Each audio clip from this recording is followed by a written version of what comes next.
हमारे देश में दिवाली के उत्सव में एक सबसे खास पर्व होता है गोवर्धन का। दीपावली के अगले दिन गोवर्धन पूजा की जाती है। लोग इसे अन्नकूट के नाम से भी जानते हैं। इस त्योहार का भारतीय लोकजीवन में बहुत महत्व है। इस पर्व में प्रकृति के साथ मानव का सीधा संबंध दिखाई देता है। इस पर्व की अपनी मान्यता और लोककथा है। गोवर्धन पूजा में गोधन अर्थात गायों की पूजा की जाती है। इस दिन मुख्य रूप से गोबर से बने गोवर्धन पर्वत की पूजा की जाती है और घर की समृद्धि का आशीष मांगा जाता है। ऐसी मान्यता है कि गोबर से बना पर्वत घर की सभी समस्याओं का निवारण करता है और सुख समृद्धि का प्रतीक होता है। वैसे तो इस त्योहार को मनाने के पीछे कई कारण जुड़े हैं, लेकिन इसका इतिहास श्री कृष्ण की कथाओं से संबंधित होता है। भगवान श्री कृष्ण ने बाल्यकाल में कई लीलाएं रची थी।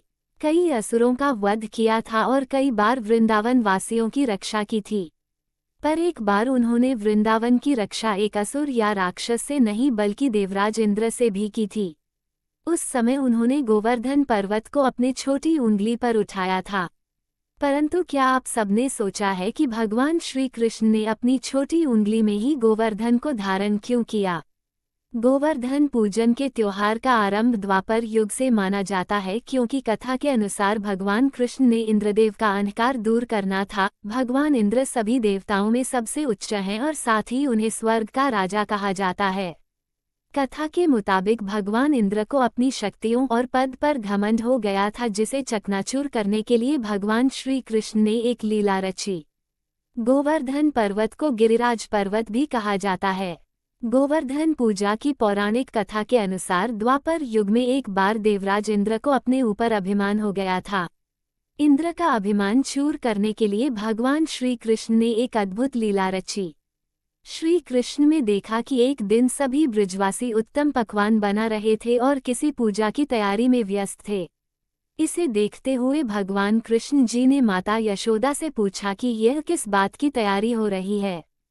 भगवान कृष्ण की बातें सुनकर यशोदा माता ने बताया कि भगवान इंद्रदेव की सभी ग्रामवासी पूजा करते हैं, जिससे गांव में ठीक से वर्षा होती रहे और कभी भी फसल खराब न हो और अन्न धन बना रहे। भगवान इंद्र देवताओं और बादलों के स्वामी हैं। वे समस्त जगत के रक्षक हैं। उन्हीं के कारण वर्षा होती है। वर्षा के कारण ही हमारी सारी फसलें लहलहाती हैं। हमारे पशुओं को चरने के लिए घास मिलती है। पानी की कमी नहीं होती।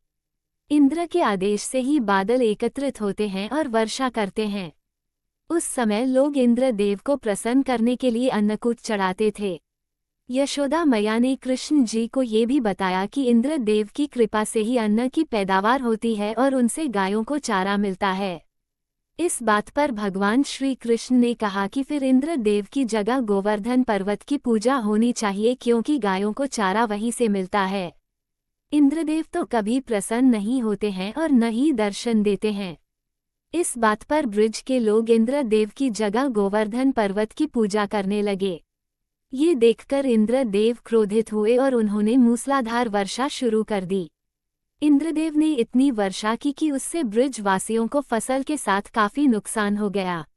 ब्रजवासियों को परेशानी में देखकर भगवान श्री कृष्ण ने अपनी कनिष्ठा उंगली पर पूरा गोवर्धन पर्वत उठा लिया और सभी ब्रजवासियों को अपने गाय और बछड़े समेत पर्वत के नीचे शरण लेने के लिए कहा।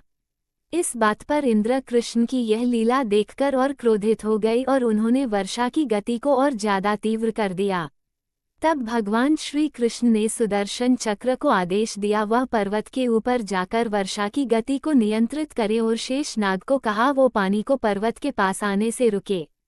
इंद्र लगातार 7 दिन तक वर्षा करते रहे, फिर भी सभी ब्रजवासी गोवर्धन की छाया में सुखपूर्वक रहे। ये देखकर इंद्र को शंका हुई कि उनका मुकाबला करने वाला कोई साधारण मनुष्य नहीं हो सकता। तभी ब्रह्मा जी वहां प्रकट हुए और इंद्र से बोले, आप जिस बालक को परास्त करने की कोशिश कर रहे हैं वो और कोई नहीं, भगवान श्री हरि है, वो पूर्ण पुरुषोत्तम नारायण है। ये सुनकर इंद्र ने भगवान श्री कृष्ण से अपनी भूल की माफी मांगी और उनकी पूजा करके अन्नकूट का 56 तरह का भोग लगाया।